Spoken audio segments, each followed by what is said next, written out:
Labdien! Šodien uztaisīsim taro astro prognozīti Vēžiem 2024. gadam. Tātad šis mums būs tāds garais karts, karmiskais, kā es saku, katram nāks atpakaļ vai nu plusiņu vai mīnusiņu, atkarībā, ko mēs iepriekšējos gadus esam sadarījuši. Šo video droši var skatīties, tā kā vairāk viņš nostrādās pēc saules. Tas ir jūnija beigas, jūlija sākums, kas ir dzimuši, paskatāmies. Bet arī var droši skatīties pēc ascendenta un mēnesi arī, kā strādā katram, vajag izvērtēt. Tālūk, nu ko, sākam. Skatīsimies prognozīt pa 12 astroloģiskām mājām. Saliksim kopā ar taro kārtīm un tad redzēsim, ko mums vēstīga kārtis Vēžiem 2024. gadam.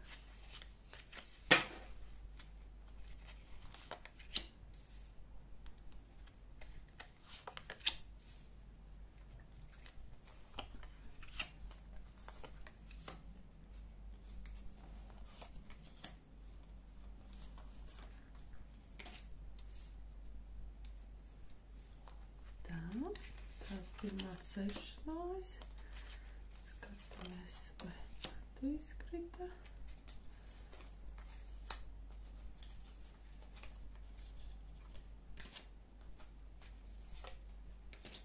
Nu tālūk. Nu tātad. Jā, kārtas mums ir gatavas. Nu sākam. Pirmā māja, tas ir cilvēks, pats cilvēks, es, mana personība, mans fiziskais ķermenis. Un šeit mums parādās zobenu karaliene. Un tas ir saucamais tāds asā enerģija.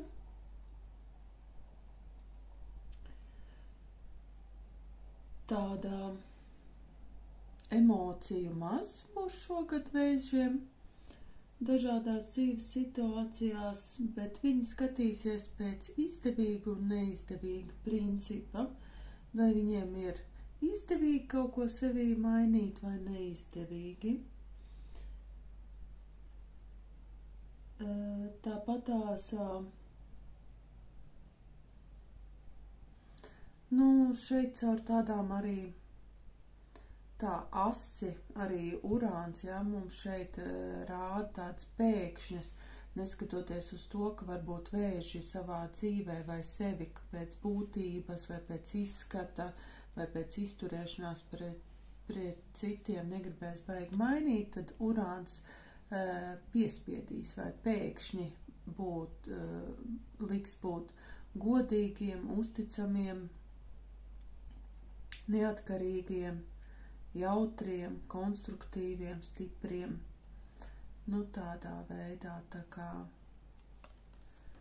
jā, kaut kādas pēkšņas pārmaiņas ir gaidāmas Vēžiem 2024. gadā. Otrā māja, tas ir mūsu ienākumi, mūsu nauda, mūsu īpašumi, arī enerģija, tīri kā cilvēks dzīvo, un tā viss, jā, tas ir ne tikai materiālais, bet arī, iekšējais spēks saucamais. Un šeit mums parādās monētu karaliene, un monētu karaliene, tā ir tā saucamā galvenā grāmatvede vai mājasaimniece, kas veiksmīgi vada visus procesus.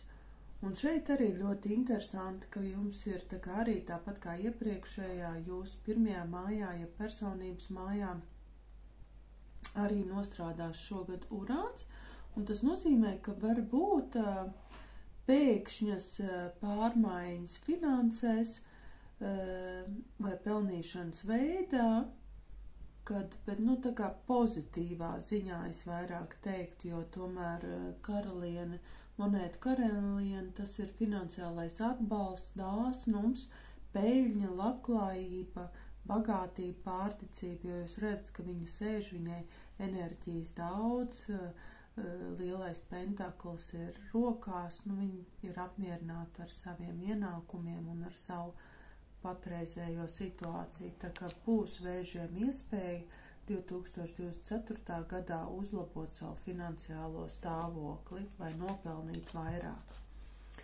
Nākamā māja mums ir 3. māja, tas parāda brāļus, māsas, kaimiņus, īslaicīgs ceļojums, sakars, komunikāciju, autolietas un pamat izglītības un kursus.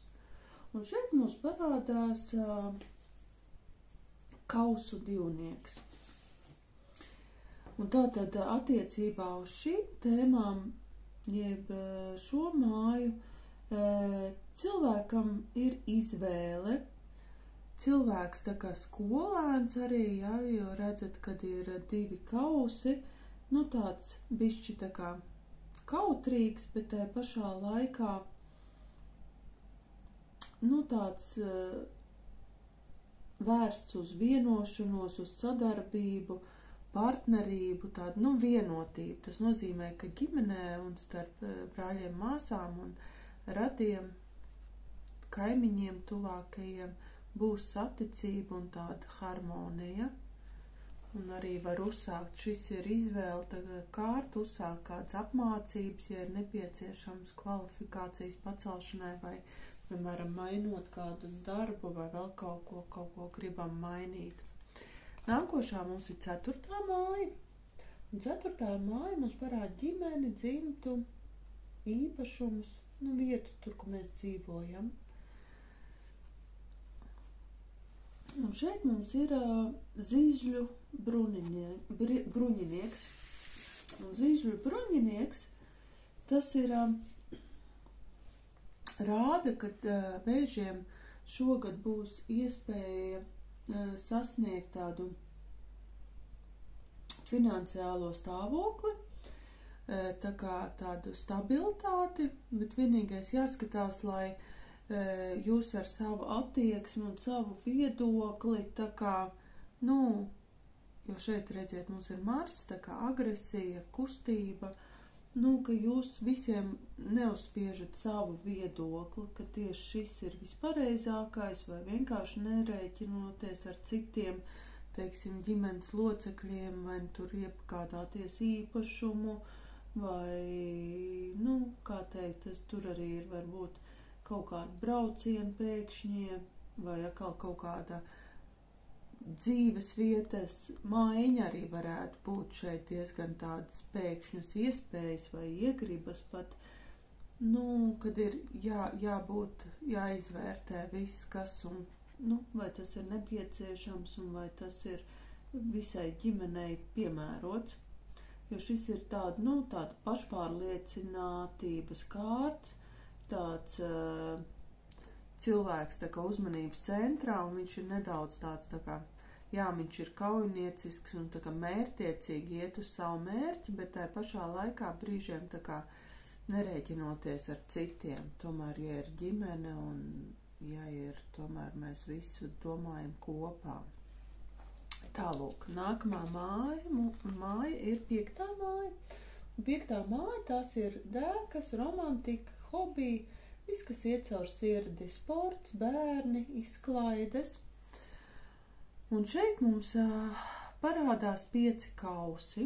Nu, 5 kausi, nu, tā mums tāda krīzes kārts, varam redzēt, kad, nu, cilvēks ir neapmierināts, jo neatrod sevī radošumu, var iekrist depresijā, var sākt arī lietot grādīgos dzērienus vai kādā citā atkarībā ieiet. Viņš ir tā kā cilvēks tā kā apvainojies uz visu pasauli un ir tā kā nepiepildīts cerības, gaidas, varbūt pat nelaimīgas attiecības. Šeit vēl varētu nospēlēt, ka cilvēks ir vīlies savā partnerī, tās ir attiecības līdz kāzām, jo 5. māja tā mums parāda, tā kā attiecības līdz laulībai. Šeit nav laulības attiecības. Ja ir laulības attiecības, tad uz jums tas neattiecās, tad par jums būs tās 7. mājā.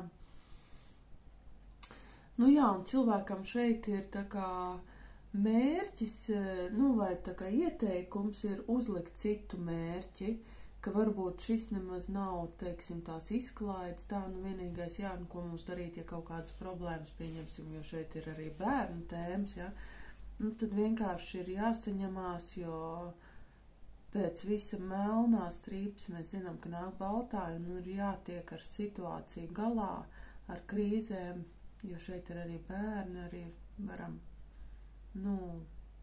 varbūt tāds zaudējums, ka varbūt, kaut kas nesaiet, dažāda veida, bet, jāsaņemās un jādzīvo tālāk. Nākamā māja mums ir 6. māja, un tā mums ir darba māja, vai, kā es saku, piespiedu darbs, kuru mēs negribot, ejam un pelnam katru dienu naudiņu. Arī veselības māja šitā ir, un šeit mums parādās vecākais arkāns taisnīgums. Un taisnīgums mums nozīmē tāds pozitīvs risinājums, jeb balva, bet, protams, katram balva vai nopelns pēc nopelna, pēc tiesas un taisnīguma, kad, ja mēs esam bijuši pirms tam tādi pozitīvi vērsti darbinieki ar sirdi un dvēseli, tad šis gads mums var nest kādus apbalvojumus, kādus varbūt to pašu, kā mēs redzam arī, kas sasaistam, piemēram, ar 2. māju, tad tas ir tā kā algas pielikums var būt, tāpat tās taisnīgums mums dod uzvaru kādā strīdā starp kolēģiem, parāda mūsu profesionalitāti, kad mēs esam rīkojušies vai atbilstoši noteikumiem, procedūrām. Jo šeit arī juridiskie jautājumi var būt risināties, jo redzam šeit arī mums piesaistās Venēra, kas ir tieši par naudas jautājumiem. Tātad, ja kaut kas mums iepriekš nav bijis, tā kā kārtībā vai kaut kas bijis risinājums, tad šogad viss tas tiks juridiski sakārtots. Protams, katrs skatāmies pēc savas situācijas. Arī tas attiecās arī uz veselības jomu, ja līdz šim kaut kas ir klibojis vai nav bijis skaidrs, kas pa vainu, vai nevarēja atrast iemeslu kaut kādām slimībām, tad šogad tas viss tiks risināts un atrasināts. Nākamā mums ir 7. māja, kā jau es minēju, tā ir partneru māja, laulības un partneru attiecības, gan ar jebkuru cilvēku, tur arī, ja šeit ir 6. mājā mums ir darbs, tad šeit mums ir kolēģi, kā teikt, arī šeit mums 7. mājā ir. Un šeit mums ir mēnesis. Mēnesis vecākais arkāns, tas tāds, kā mēs redzam, kad cilvēks rāpjās ārā no purva. Tas nozīmē, vai ir dzīve pēc šķiršanās, kad cilvēks sāk attapties un sāk tā kā skatīties, tur tālumā ir saule ar mēnesi, kur apzīmēta ap divu, vienā tēlā. Ka viņam ir bijušas bailes iziet pirms tam no savas komforta zonas, un šis gads būs tāda tā kā mācības stunda vēžiem, ka jāiet pa savu ceļu, kā mēs redzam, un neklausoties šajos tā kā ieteicējos vai cilvēki, kas mums ir līdzās, mēģinās mums kaut ko pateikt, ne tādu varbūt labāko, kas ir priekš vēzīša domāts, un tieši vēzīts, mums tas jau vēzīts ir tieši jūsu emocijas, ir jābūt savai nostājai attiecībā uz visām partneru attiecībām, gan biznesā, gan privātās dzīves, un jāiet uz savu ceļu, kā kā vēzīši ir izdomājuši, neklausoties, varbūt šogad tā beigi neieklausoties citu padomos. Jā, un tā, jo var arī, protams, mēnesis mums arī rāda, ka var būt partnerattiecībās nepatstāvības, strīdi, konflikti, jo pašam vēzītim būs tāds mainīgs garstāvoklis.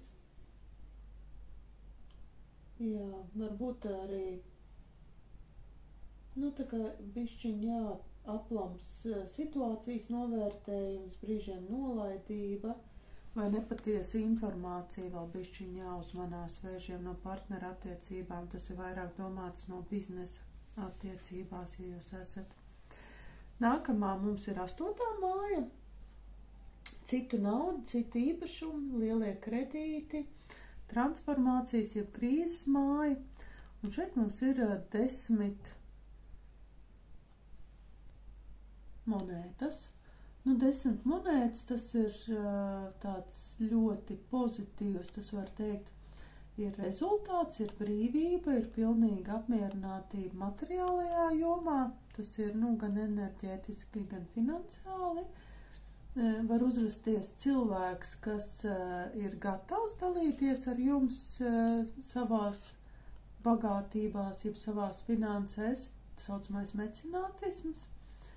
Šeit ir tā kā sanāk, jo šeit ir citu nauda, tad šeit būs iespēja vai strādāt ar lieliem līdzekļiem, vai arī būs iespēja ieguldīties, caur partneriem, tas ir partneris dzīves, gan biznesa partneri, kuram ir tā situācija, stipra ģimene, spēcīgs saites ar radiniekiem, draugiem, biznesa partneriem, tad tāda ļoti pozitīva, tā kā mantojuma saņemšana vēl var būt arī vēžiem šogad, vai dārgas dāvanas vēži saņems tādā veidā, bet nauda būs pieejama, it īpašot sveši, bet jums arī sava redzēt 2., 8. māja, te ir ļoti labi sasaucās, kad, ar finansēm viennozīmīgi vēžiem šogad būs viss kārtībā, pat vairāk varbūt nekā nepieciešams.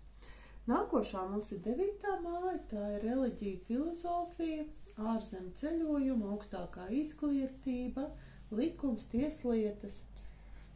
Un šeit mums parādās zižļu karalis. Un zižļu karalis, tas ir cilvēks, ko grib, kas zina, ko grib, gan no savas, jāsanāk, ka viņš zina, jau ir tāds spēcīgs, enerģētisks jau savās zināšanās, un ka, ja viņam vajag, viņš vienmēr zinās, kur griezties un kādas vēl zināšanas uzkrāt, jo cilvēks ir tāds stabils, godīgs, krietns, uz kuru var paļauties, tas, ja jums kaut kāda ārzemju partneri arī, un te var būt arī panākumu uzņēmēja darbībā, un atkal materiālās labklājības palielināšana sanāk caur ceļojumiem vai caur ārzemju partneriem, tas vairāk tā kā tulkotos, ja mēs saliekam tieši pie šitās arī 8. mājas, kur tā kā vairāk, jo šeit, tā, viss tā stabili, ka būs arī iespēja ceļot, ja jūs esat izdomājuši vēzīs šogad 2024. gadā paceļot ārpus Latvijas kaut kur tālāk, tad droši jums viss izdosies un būs arī iespējas. Tā, nākošā mums ir 10. māja, jeb cilvēka augstākie sasniegumi, karjera, mūža profesija, ambīcijas, sociālais un profesionālais status. Un šeit mums rādās priesteris. Šeit tā viss, kā teikt, stabili, vai kā teikt arī, tāds tradīciju, tā kā, tradīciju, tā kā gudrība, garīgais atbalsts un vadība un tāds iekšējais veselums. Vienīgais, kas šeit jāatcerās ir, lai sasniegtu arī, piemēram, vai karjerās kādas izmaiņas vai kas, protams, viss būs pieejams, bet ir jāievēro pirmkārt hierarhija, ir jāievēro, jāpakļaujas noteikumiem, prasībām, rituāliem, tradīcijas, jo tie stāv pāri, šis cilvēks vai šīs iespējas, enerģijas stāv pāri visām pasaulēm. Varētu teikt, ka valda un skalda, ka te nebūs nekāda iežēlināšana, ja mēs gribam pakāpties pa karjeras kāpnēm, mums būs, bet tas būs tāds smags darbs. Ievērojot viss, jo šeit arī redzam Venēru, tātad arī tagad tieši naudas lietās viss varētu sakārtoties un būt iespēja arī kaut kādi jaunas iespējas. Nākošā mums ir 11. māja, jeb saucamā draugi, sapņi, vēlēšanās, un šeit mums iekrīt monētu divnieciņš. Šeit būs tā pa vieglo, pa jautro, arī vienīgais, kad te ir monētu divnieciņš ir, monētu pāršas, atvainojos, monētu pāršas, tas ir, kad jaunas prasmes un jaunas tā kā iespējas, vienīgais, kad gribēsies varbūt tā palaidnīgāk padzīvoties ar draugiem, bet varbūt nebūs tīri tas materiālais, tāds, nevis materiālais, jo materiālais jau mēs redzam, ka būs, bet, tādas pārmaiņas, kaut kādas pārmaiņas, nāk tā kā jums virsū un tādas labas nākotnes perspektīvas.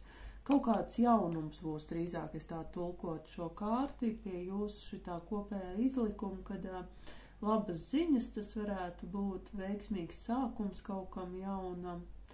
Var arī būt, kad iepazīšanās, vai tagad draudzības sākums ar kādu vīrieti vai sievieti no tuvākā draugu loka caur draugiem, kā saka, citreiz sākās draudzība, mīlestība no draudzības, arī šāds gadījums var būt vēžiem. Un pēdējā mums ir 12. māja, jeb noslēpumainā māja, ierobežotības māja, lietas, ko mēs neredzam vai ko mēs nespējam uztvert, un šeit mums ir astoņas monētiņas.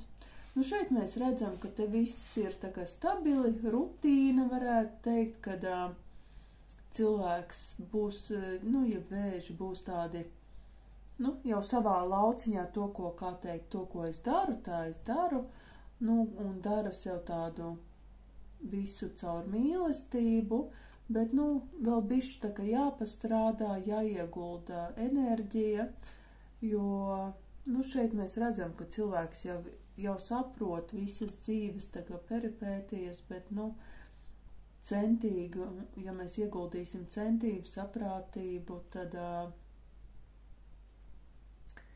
viss būs, un tā kā šeit mēs neko tādu sliktu vai kaut kādu ienaidniekus, jo šeit arī 12. māja mums rāda, ka slēptos ienaidniekus, bet šī kārtas viennozīmīgi rāda, ka mēs pēc saules arī, ka mums būs tas radošums un ka mēs droši vien varētu vēzīši arī kaut kādas jogas, kas saistītas vai peldēšanas, kaut kādas pat paši varbūt sākt pasniegt arī pēc šitā viss, nezinu, tāds kaut ko, jo sakarā ar jūs tā kā visu gadu esat vairāk vai mazāk saistīts ar tādām darbas lietām, naudas pelnīšanas lietām, ko es redzu, jo, tā kā, tā, ģimenes lietu kārtošana, jums šitas tāds darbīgs gads, kā teikt, izskatās vēzīši. Tālūk, un vēl man ir tāds interesants kārts, enerģētiskās kārts, kas parāda, kas ir tas, kas vēzīšiem šogad būtu jāattīsta vai padziļināti, kāda enerģija sevī ir jāpalaiž vaļā, vai jāiemācās, vai jāierauga. Šitās ir enerģijas, tāds vēstījums, tās pat nav kārtas. Viņas ir tāds drīzāk enerģētiskais vēstījums, es viņas varētu nosaukt. Un kas mums šeit sanāk vēzīšiem? Šeit ir vēzīšiem, viņi jau, protams, mums ir tādi ģimenes cilvēki, tad šeit ir vairāk, tā kā šogad 2024. gadā ir jāliek uzsvars uz es un kad jānostāda tā kā bišķiņi sevi pirmajā vietā, jāiemācās sevi mīlēt, sevi tādu harmoniju palaist ārā. Un kad visu, ko jums vajag, jūs arī kaut kādu savu intuīciju varat attīstīt un tā kā ieraudzīt visu caur sevi. Šogad jums tāds tā kā aicinājums. Tālūk, Vēzīši, lai jums veicās. Atā!